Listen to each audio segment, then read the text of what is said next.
The Marsh Boys podcast is brought to you by Papa Earl's, Cajun seasoning at its best. Use it on chicken, beef, fish, vegetables, Bloody Marys, and everything in between.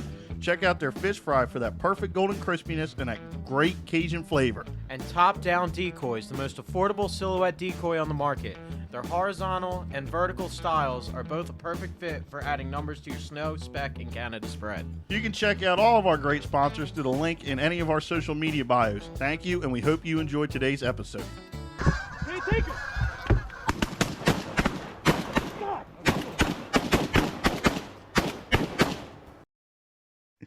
What's going on, guys? Welcome back to the Marsh Boys podcast. As usual, I am your host, Brian.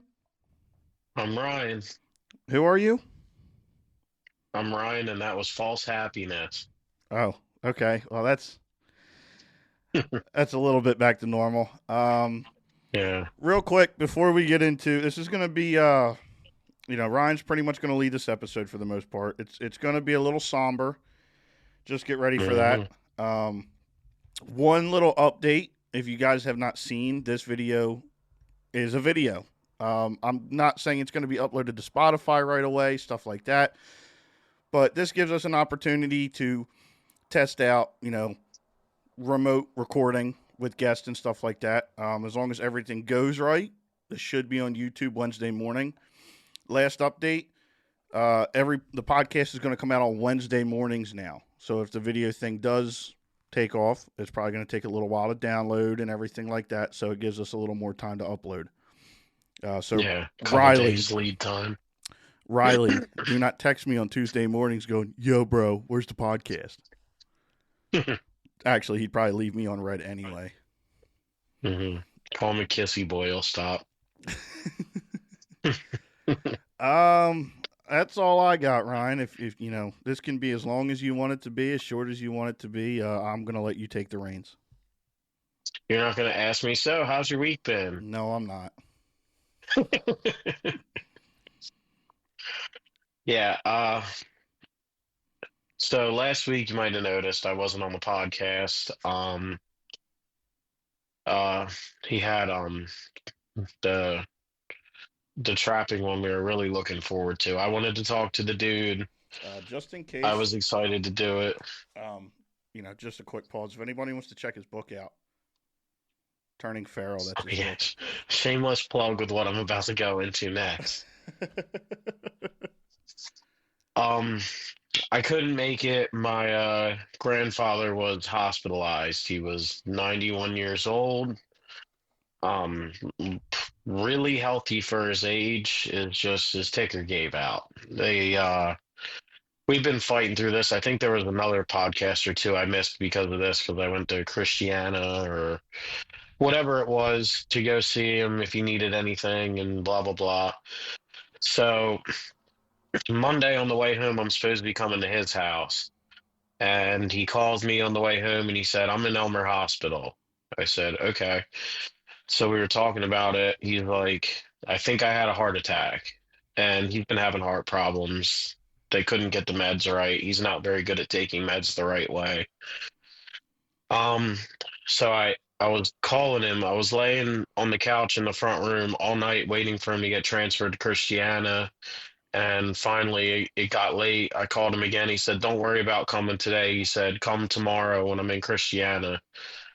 I shouldn't have listened to him because he passed at 11 o'clock that night at 91 years old. So I kind of wanted to, I wanted to lead with the sadder stuff first because I kind of wanted to celebrate what he got to see almost a century of change. He was 9 years short of a century of change, and he was a big hunter and a big fisherman and a big trapper, and he learned from, apparently, I've heard the stories, he learned from my great grandfather, always have something on hand to sell because they were farmers. They grew up on the farm. And this is kind of funny.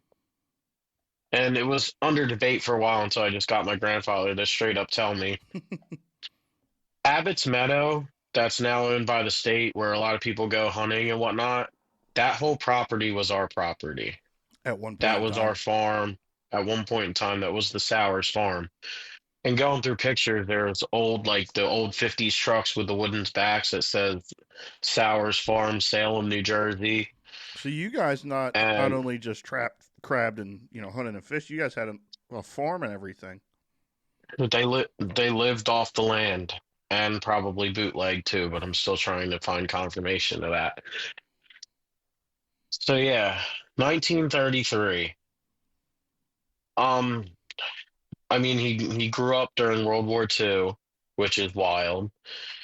And I believe it was either towards the tail end of World War II or the start of the Vietnam War. He was in the Air Force, and he wasn't flying planes or anything like that. He was up in Iceland for a big stint of it, controlling the radios and making sure the messages got through at all the times. It was like, there's not too many people up there. And when I was going through certificates, there's like, it was almost like a fraternity. Like they had certificates of like the people that were in Iceland. And my dad was telling me that it was closely related to, I guess there was a Freemason. There was a lot of Freemasons there actually, and one of the highest ones was actually stationed in Iceland with him. So there's a lot of stuff I'm finding like that he got from up there. But I didn't really want to talk too much about the being a soldier and stuff, but that's some context. I wanted to ask, does that correlate with the new old style radios he has? Oh, he loves them. What about So, maybe that's what correlates with the thermometers too?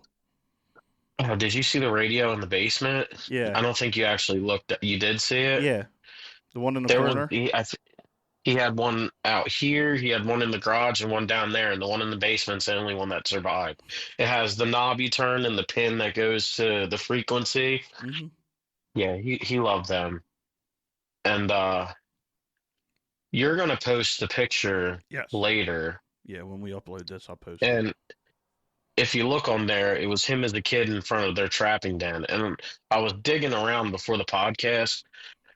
As I was going through stuff before, I found like one of their lists for the year of what they got. And and Colby, no offense, but it puts everybody that traps today to shame. The numbers that were up there. It's like hundreds of raccoons, hundreds of muskrats, like all like everything under the sun. I'm pretty sure I saw ermine. I'm not 100% sure about that though, because I can't read cursive that well. But Ernie. yeah, what the white weasels.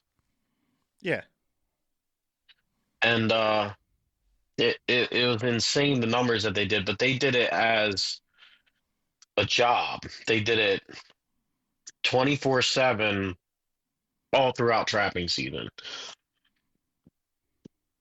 And they made a good amount of money off of doing it like that. So it was pretty much commercial. And when they weren't trapping, they were hunting. And I know Brian and I have argued about it before about getting ducks out in the meadow and all that. But back in his day, they couldn't walk more than like 5 feet without shooting what today would be a limit. Like they just Yeah. shot anything and everything. And he actually was hunting when the regulations came through for waterfowl. So, well, yeah, And he he would have said, hunted through the lead era and stuff like that. hmm Yeah. no, I mean the regulations of you can't shoot X bird or you can only shoot a certain amount of birds, blah blah blah. So He would have was been oops, sorry, but what would have been really cool to talk to him about? I don't I haven't delved too deep into the history of the Atlantic Flyway waterfowl. But I know there used to be a point system, and I I could get held by the ringer for this, but I think your limit was based off of points. So like, So where I was going with that was I don't think they adhered to that very well because he told me that he had to run from the feds yeah, I was gonna when say they had that a limit. And the federal they took home whatever they wanted to take. Like the federal duck limits were in place long before, back in Teddy Roosevelt era. It's just you know, previous or just past the Roosevelt era is where the federal regulations started coming into play. I don't know an exact Well, year, you know, but he was in the Roosevelt era. You know that, right? That was the Roosevelt era. His teenage and 20s was the Roosevelt era, the I, end of World War II. I thought Roosevelt was like, no, Teddy Roosevelt? I'm pretty sure. Look that up. I think you're about Jamie looked that up. I think you're a century off on that. I'm pretty sure Teddy Roosevelt was like the 1800s, dude.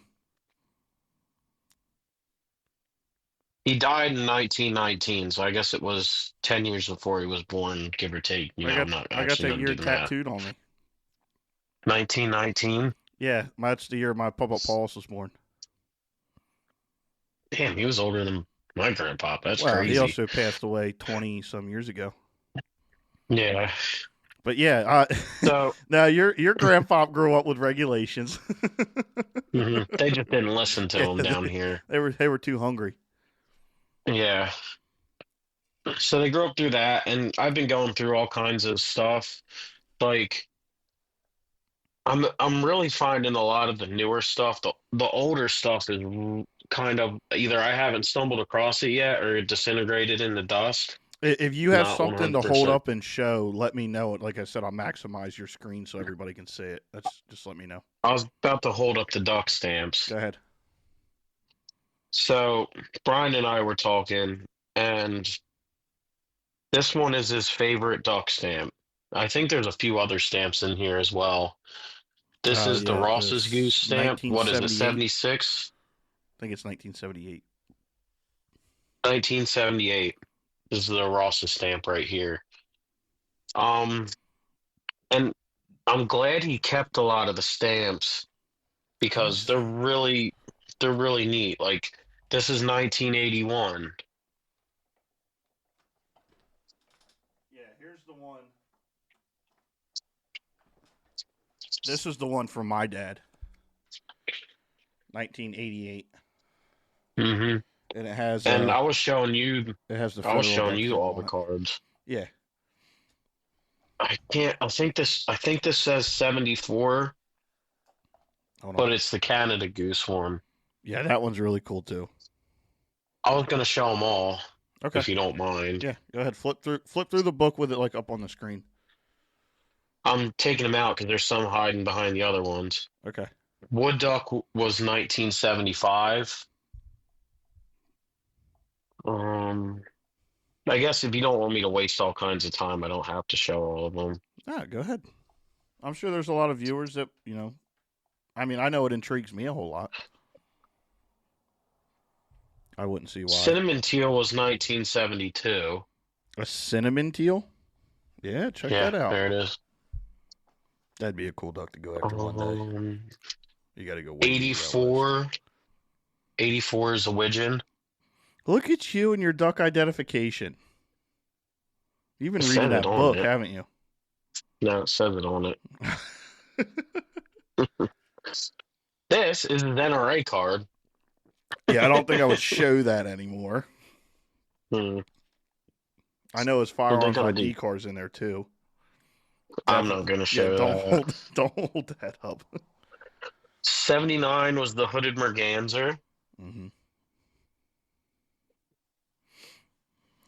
Sorry for everybody listening. We're getting a history lesson I here. apologize. Yeah, we are. So what I find really really cool with the duck stamps and everything is that every year, no matter if it could be the same bird every year, they could do a pintail every year. Every single one is different because it's a hand drawn contest. Mm-hmm. Like the dude, what was it, 2 years ago that tried to draw the shark with the Yeah. rocket booster and send it in? Yeah, he got like one vote or something like that. I would have voted for it. That would have been awesome. All right, let's see one more real cool 80 one. I have two left, actually. All right, perfect.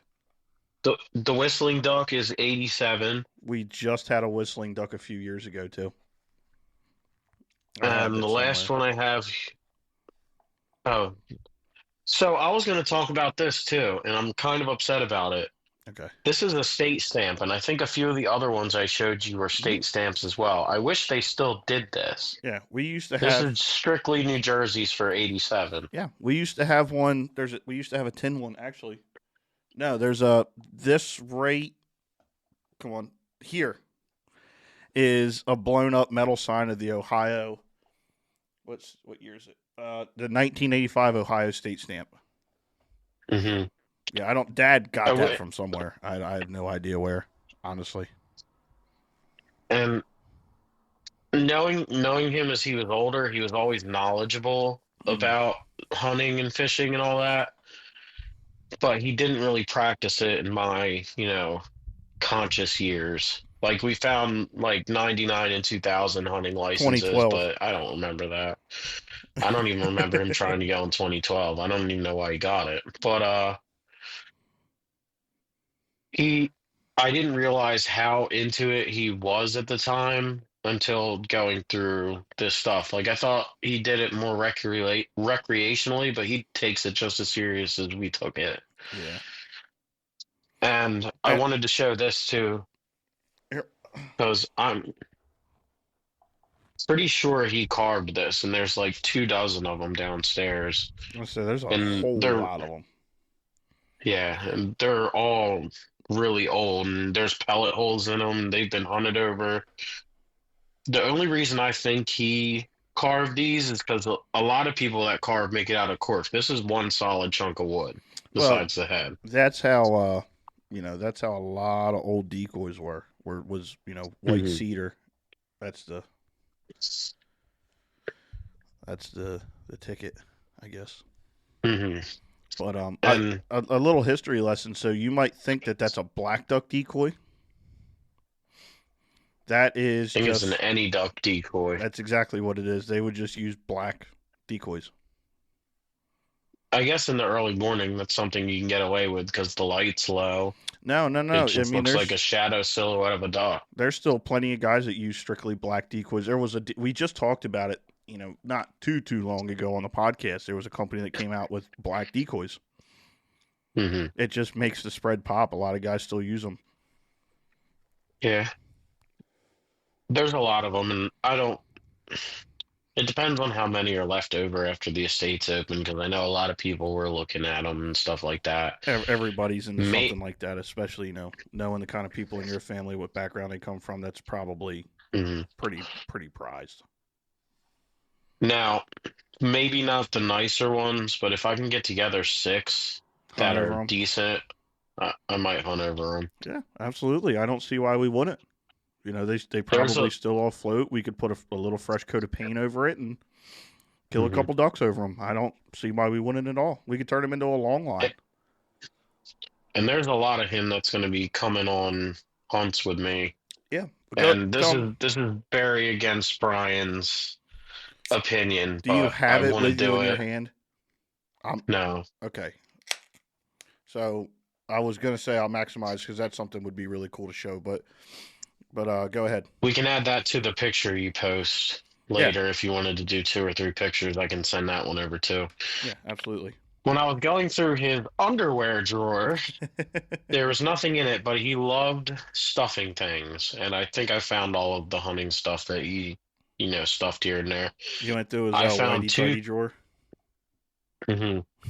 I found two things that were really, really neat. One's more really neat for me, and the other thing's really neat for everyone. The neat thing for me was the copper trap tag I found. I found two of them, one with just his name and one with it said M. Sowers and Sons, because I guess that's how you could do it if you took your kids on a trap line with you Oh, back in the day. makes And sense. I found both of them, and I think one of those is going to go on my call lanyard, and the other thing that's going to go on my call lanyard is a band that I found in his underwear drawer. Yeah, you. The band was never reported, and I wanted to do it for. I was curious on what it was, what he shot, when it was shot, and I had no idea what I was holding in my hand. I thought maybe it was from my uncle's or something like that, and he just kept the band. This was a black duck from 1970 Where was it banded at? that was shot. It was banded in Ontario. You sure it was Ontario? I'm pretty sure it was Ontario. I thought it was PEI. No, it wasn't PEI. I know it wasn't PEI. It was Pendleton Lake, Ontario, Canada. Ah, that's where I get the P from, Pendleton Lake. hmm Hatched in 1970. Now, it's a shame it wasn't a Drake because that would have like ticked every single box. But I mean, that was really cool. And of course, when I sent in the report, the state was asking me for all kinds of extra information because why are you reporting a band from 1970? There's no way that dog's still A alive. 55-year-old band. Well, soon to be 55-year-old band. And it's clean and nice looking. Yeah, it Like, was I don't kept know in if his he did underwear that. drawer. Yeah. I don't know if he shined it or whatever it was, but that was the coolest thing ever. And I know I've been bitching for the last 3 years that I don't have a band, and I don't think there's anything more fitting than my first band being my grandfather's band going on my lanyard. Yeah, that kills me to know I it's going on know, your lanyard, but I know it killed you, but we'll I'm not going to we'll lose my we'll, lanyard. we'll do it together, and we'll make sure it does not come off. We'll make sure it does not come off. If you're dead hmm set on it, we'll make sure it does not come off. Because if I don't take any other piece of him hunting, I'm going to take that with him. Yeah. So it's just And it opens up to the imagination. Like you said, you're pretty sure you know where he shot it, and I tend to agree, but it's just it I know has. exactly where he Now, what shot I'm it. saying is it has to open up the imagination. He could have shot it out in Abbott's Meadow. He could have shot That's it. where I'm thinking he shot He it. could have shot it 300 yards from where you live right now. He could have shot it 100 yards from where you live right now. Mhm. It's just, but knowing that it's so local, he kept 55 years. It probably sat under his tidy whities. I don't even know if he still knew it was there, honestly. Yeah, and I'm sure he did. Just by looking at the house and everything, it seems like a little mess, but I'm sure if you asked your grandfather anything, he'd probably tell you exactly where it was in the day he put it there. That's funny you say that because 6 months ago he said, I lost my money clip. I cannot find it. I think somebody stole it. Did you find it? I found it. Yeah, I remember you telling me he called you about that. Yeah. Yeah. And I found it in the he should have checked there. There's no reason he shouldn't have checked there, but Oh. do you want me to do my last show and tell, or do you have something to fill in? No, go ahead. This is all about you, and we're learning about your family history, and I'm sure there's some things that you haven't seen before, and haven't really delved into before, and Everywhere I look, and especially now, and it's really crazy. Everywhere I looked that was his the entire time, like before my grandmother passed, there's something hunting related. Like in the corner, we found those traps. yeah, And there's all the decoys. There's all kinds of just stuff like that. and And it's another thing I found in his underwear drawer, and I knew when I told Brian to come over, I found something cool. I knew he would have really there. appreciated this. Gonna blow it up again. A PS Ult from 1974, That's the goose call. still in the box for $5. He had 4 calls. This is the goose call. You care if I blow it? So it'll. Oh boy, yeah. Do your best. This will be fun. Well, it's gonna show what I'm gonna try to say next is so it doesn't flick over like the calls we use now, which I thought was really weird. Like I Try was trying to get the try read. it try it again real quick, but not as loud. Yeah, I think it's just too sharp of a sound to get through. It doesn't go through. Yeah. It doesn't break over like the calls we use now, but apparently they worked really well. And I was talking to my dad. I said it was the best call of the era. He said, no, it wasn't the best call of the era. It was the only call of the era. Yeah, that would be your first edition short read goose call. hmm And this is one of the duck calls too. I didn't bring all 4 in. Yeah. These are the ones you see on Marketplace for like $150 or more. That's an original PSO. PS Salt. Yeah. And this one still has all the writing on it too. The other one doesn't. And they're like in perfect condition. Yeah, that was wild. I mean, and it shouldn't have been as shocking to see those come from him, but to see those calls in person, it's something, especially for somebody in our generation. There's some 16-year-old kid running around that doesn't realize that was almost the beginning of duck calling. Not the beginning, but they For kind what of we changed know the game. now, Yeah, for produced duck calls, like for hunters, not like the hand carved in the basement somewhere, like this was the beginning. yeah, There absolutely. was no other brand, at least that I'm aware of. When I remember a couple years ago, I searched the oldest duck calls or whatever, and PS Ult was always the one that came up, and I don't remember seeing any other ones. I mean, I'm sure there's older, but there's none as memorable as PS Ult. Hmm. Everybody knows a PS Ult. There was, and the people that collect them go nuts over them. There's so many different ones. I mean, I don't know specifics about it. There's red, blue, and the black and everything like that. What I didn't Hmm. know is the goose calls. Yeah, and I have two different models of those, which Yeah. we really got to get that other one back from my dad. I want to see what it sounds like. Well, he said that was a duck call that he had. It couldn't be because the empty box that's No, floating around is another goose because call. remember There's two ducks and two geese. I asked him yesterday, and I said, "Oh, you have the other goose call?" And he goes, "No, no, the one I have is a duck call." Hmm. So maybe there's a fifth one floating around. I'll let you know if I find it. But so let me ask you this because I didn't get a chance to really ask you yesterday. I wanted to save a lot of the questions I had for recording tonight. Does seeing all this, and you had made a comment earlier today about him watching you. Uh, does this change how you're going to go about hunting and trapping and fishing and stuff like that? Or not saying you're going to take it more seriously because you do take it serious. I think everybody's seen that your progression in the last 2.5 some odd years.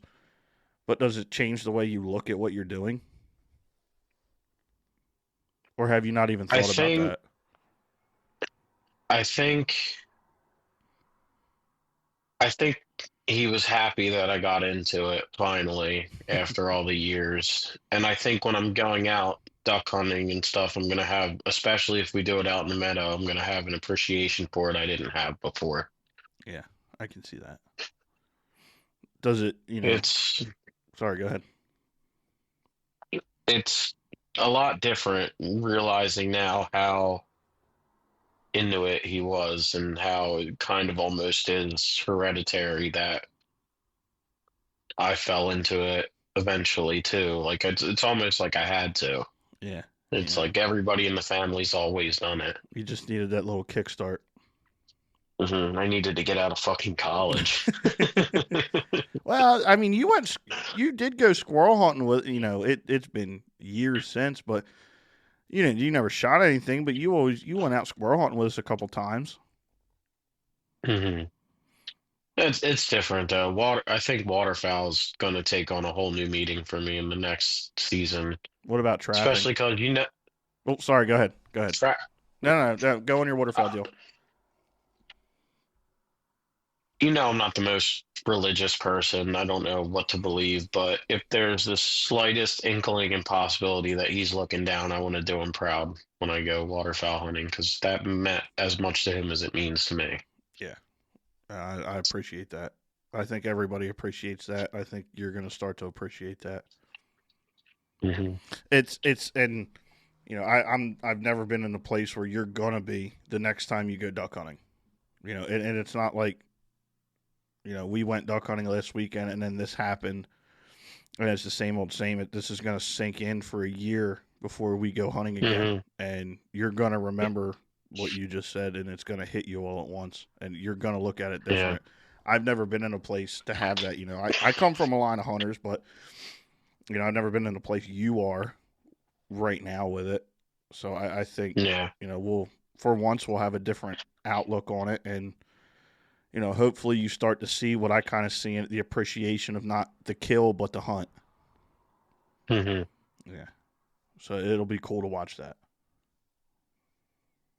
It's it's going to be crazy because now maybe not with turkey hunting because I don't think he ever really got into Did you get turkey my hunting, text? but We screwed up. yeah, I screwed up. Did you buy But the permit? I can't really. I don't have the money to. Yep, then you're not getting one. I'll get a turkey permit for some week. If I have to take off, I will. All right. So let me ask you this now. What about trapping? Just seeing the old pictures and seeing the trap tags, does that have the same inspiration towards trapping as you do with waterfowl?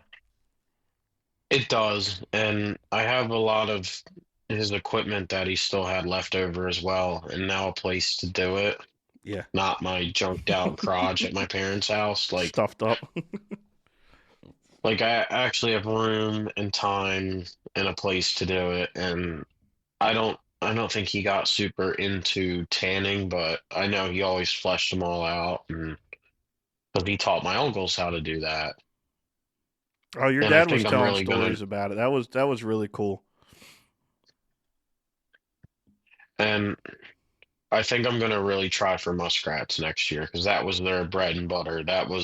They made a living off of that in the wintertime. Yeah. And I know it's not the same now. Now it's just gonna be for us and not, Yeah. to stay alive. Yeah. I mean, But we just yeah, they're more decoration and remembrance than they are monetary. but if I can get a taste of the life you live doing this stuff, that's gonna mean more to me than anything. I don't think it'll be hard.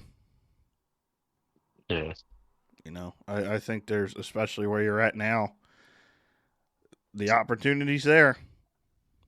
yeah. I'll just leave the boat in the wintertime and I can pop over and go after work every day. Just check on it. There's an Yeah. But no, I think you'll, you know, what'd you catch this year? One raccoon? Yeah, I really dropped the ball this year. I think we'll see a difference next year in it. Yeah, we will. And not to say that, one raccoon's a bad thing. You did what you did when you could. Nothing wrong with that as much as I break your balls I mean, for I it. definitely tried. Yeah. When I was out there, I was definitely trying new things. Now, they were all totally unsuccessful, but I was out there trying. And I really do apologize that this is a really somber episode. It's nice looking back on the stuff, but I don't think it's still hit me totally yet, and I don't know when it will. That's all right. Everybody processes things on their own time. I don't think anybody listening minds. I think people would be more intrigued, not to say that they're intrigued by, sad events, and not to say we're doing this for that reason, but I think this hits home with a lot more people than us talking about shooting some geese or catching a couple raccoons. This is diving into Yeah. our real personal lives and your real personal life, and it shows what upbringing you had, it shows where you come from, it shows what hopefully you continue to do. It'd be the same if talking about me raising a bunch of cows. That's just the life I came from. It's what I did for years and years, and something I'm And not I'm into always now, gonna but kick. I mean, you'll get back into it though. yeah, that one me probably.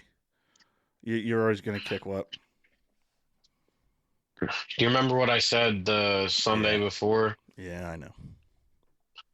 I was gonna, because he sounded healthy on the phone, and I thought it was just gonna be like the last run in where they go in, they adjust his meds, he comes back out. I said, we're gonna take the podcast equipment down there and just secretly record him just so I can get it on video, and I'll never have that chance. And I'll probably always kick myself for that. Yeah, I'm choking a little bit too. Yeah, fuck you. No, yeah, that's and I think a lot of what I'm feeling comes from the one part of the family I did have. I'm very grateful that we had on the podcast like that, and it's it hurts a little bit knowing that you won't have that for this exact reason or that exact moment. hmm All right, And I'm not gonna. let's Yeah, no, but seeing everything, and I already asked that. I don't know where we're gonna go from this. change the we subject before I cry. Damn it! we've never been in this position before. I know. Um, I'm opening another beer. yeah, go ahead. But what I was saying before is I think this hits home with a lot of our listeners. I think not even just our listeners, but a lot of people in general. It don't matter if you came up in your grandfather was a lawyer and you're a lawyer, or your grandfather, was a vegetable farmer and that's what you do. It's just, what you were saying is you want to make him proud. You want to do what he did. You want to see what he saw in any element you can. And, I think hunting and fishing in the outdoors, no matter what happens in our lives, a sunset's always going to look like a sunset. The tide coming up into the decoys is always going to look like the tide coming up in the decoys. A muskrat in a trap is always going to look like a muskrat in a trap. hmm And it's the closest I'll be able to get to him from here on out. So Yeah. I don't know. What do you think? You got anything else you want to talk about I'm sure I'm gonna find more. This is gonna be a bulk of the heavy stuff, but I'm sure I'll run into more hunting and trapping stuff, and I'll bring it on, and I'll be like, "Oh, this is cool," and it'll be a lot happier than this one, I think. Yeah. Um. Yeah, we're I think we covered a lot of what we wanted to talk about tonight. Is there anything in closing you want to say? If you have a grandparent that's still alive from this era, drag them out there, even if they don't want to, even if they're in a fucking wheelchair, just drag them out there, because I regret not doing that. Get a big enough jet sled for a wheelchair. hmm Whatever you have to do. Because if I had the opportunity again, I'd wheel him out there in the hospital bed. Yeah. All right, on that note, I'm gonna go drink. All right, guys. Thank you again. We really hope you appreciated this episode. This is as close as it gets to, you know, you guys. I don't even know what I was going to go with that. As close as it gets to, I guess, seeing us. This is as personal as it can be. Yeah, like Ryan hmm said, we're sorry it's somber, but it's definitely 100% something that's more relative than anything we've ever talked about for this podcast. This is exactly what we started this podcast for. These conversations, these memories.